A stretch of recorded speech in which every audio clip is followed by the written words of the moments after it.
Nem todo aquele que vá à igreja sempre, todos os domingos, terá o reino dos céus. Como assim? Eu sei que você é uma daquelas pessoas que tem se dedicado muito a ir à igreja e quase faz de tudo por tudo para satisfazer a igreja. Então, nesse momento todo, não digo que tudo isso você tem que deixar de fazer, você deve continuar fazendo bem, mas o ponto muito mais importante é dizer assim, que tudo que você faz agrada a Deus ou se a sua intenção é buscar reconhecimento. Porque uma coisa é fazer a vontade dele, outra coisa é querer negociar com ele. Por exemplo, no mandamento que ele diz o seguinte: dá esmola, ajude uns outros. Quando nós queremos ajudar os nossos irmãos, então, quando nós queremos ajudar alguém a apoiar, ou mesmo dar a mãozinha, dar esmola, não devemos dar com a intenção de que se o que eu estou a dar vou ter no reino dos céus. Não. Quando está a fazer isso, quando estiveres a fazer isso, estará a negociar, querendo negociar com Deus, o que não é correto. Outro ponto também é dizer assim, que no meio de toda a multidão na igreja, o que é mais importante na intenção de irmos à igreja é o ponto e a causa, o motivo e a intenção que nos leva a estarmos lá. Porque não adianta estarmos lá só porque o padre, o pastor, o bispo vai nos perguntar, vai nos criticar o tempo todo porque faltamos, porque nós somos faltosos, ou porque estamos lá porque queremos que as pessoas saibam que nós estamos a rezar. Olhem para o ponto que Jesus disse. Ele disse o seguinte, que se você querer orar, rezar a Deus, entre dentro da sua casa, feche a porta, feche as janelas e comece a orar. Ore o teu Pai que está em secreto. Ore secretamente. Não ore com que as pessoas vejam de que você está a orar. Se você faz isso, as coisas não vão. Não há de ter esse reino. Você tem que se preocupar muito mais em obedecer do que querendo negociar. Fazer o bem para ter o reino de Deus. Isso é negociar.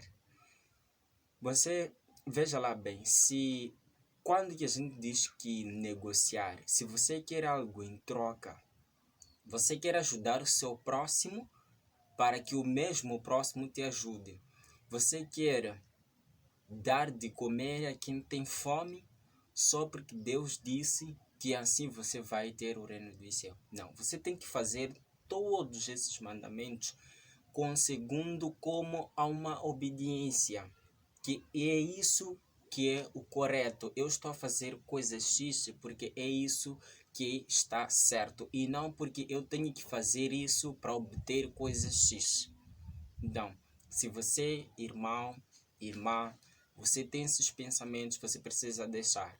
Olhe no outro ponto também, dizer que os que vão herdar são aqueles que, quando estão lá na igreja, não estão lá com nenhuma intenção de ocupar cargos, de querer ser chefia de alguma coisa ou representante de alguma coisa. Simplesmente fazem o seu trabalho, consoante aquilo que agrada a Deus e não aquilo que agrada a nível de toda a igreja, que são elogios, dizendo aquele irmão é bom, aquilo é bom.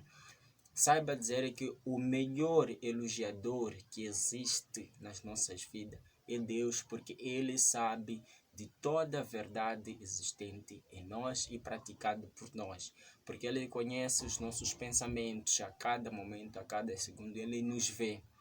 Então, os homens, quando a gente estamos a fazer para um pastor, estamos a fazer para buscar conhecimento com o padre, estamos simplesmente perdidos. Significa que nós estamos seguindo o que ele faz ou queremos que ele nós façamos o que Ele quer que a gente faça, mas o que nós devemos fazer é fazer aquilo que Deus quer que a gente faça.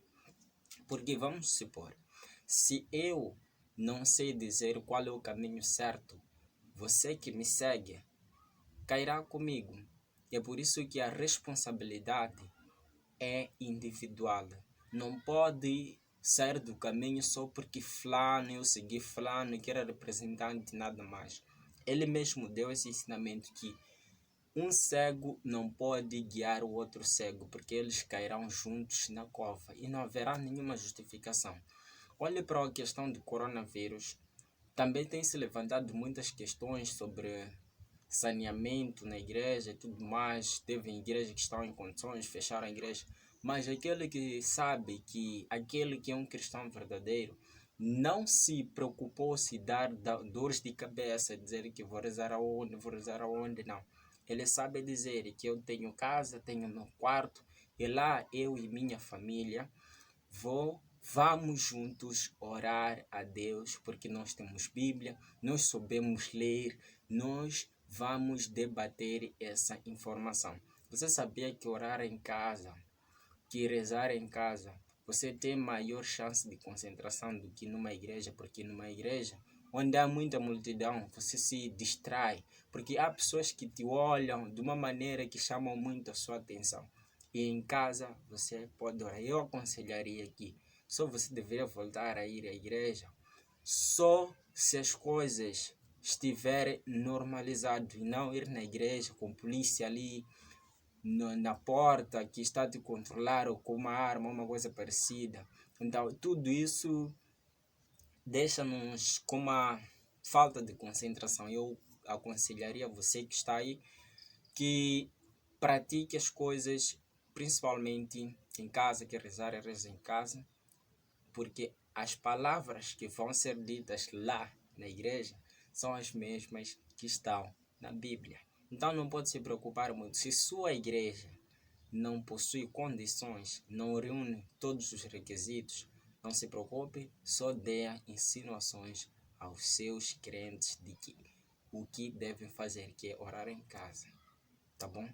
Então, todo aquele que é verdadeiro cristão não se preocupa muito mais em ir à igreja, porque ele sabe que Deus está consigo em todo momento e em todos os lugares. Se gostou do vídeo, dê um like, comente e ative as notificações e receba os próximos vídeos. Tchau. Que Deus esteja consigo.